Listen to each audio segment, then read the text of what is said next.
चाणक्य बदले की आग में इतना भर चुके थे कि उनका विवेक भी कई बार ठीक से काम नहीं करता था। चंद्रगुप्त ने लगभग 5000 घोड़ों की छोटी सी सेना बना ली थी। सेना लेकर उन्होंने एक दिन भोर के समय ही मगध की राजधानी पाटलिपुत्र पर आक्रमण कर दिया। चाणक्य धनानंद की सेना और किलेबंदी का ठीक आकलन नहीं कर पाए और दोपहर से पहले ही धनानंद की सेना ने चंद्रगुप्त और उसके सहयोगियों को बुरी तरह मारा और खदेड़ दिया। चंद्रगुप्त बड़ी मुश्किल से जान बचाने में सफल हुआ। चाणक्य भी एक घर में आकर छुप गए। वह रसोई के साथ ही कुछ मन अनाज रखने के लिए बने मिट्टी के निर्माण के पीछे छुप कर खड़े थे।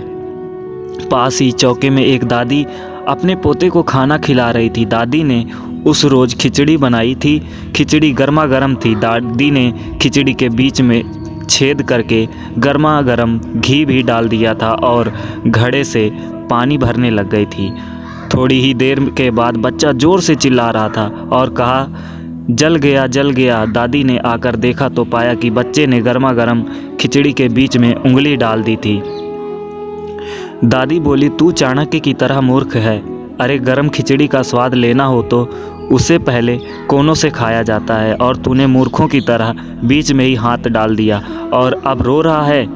चाणक्य बाहर निकल आए, बुढ़िया के पांव छुए और बोला, आप सही कहती हैं, मैं मूर्ख ही था, तभी राज्य की राजधानी पर आक्रमण कर दिया और आज हम सब को जान के लाले पड़े हुए हैं। चाणक्य ने उसके बाद मगध को चारों तरफ से धीरे धीरे कमज़ोर करना शुरू किया और एक दिन चंद्रगुप्त मौर्य को मगध का शासक बनाने में सफल हुआ।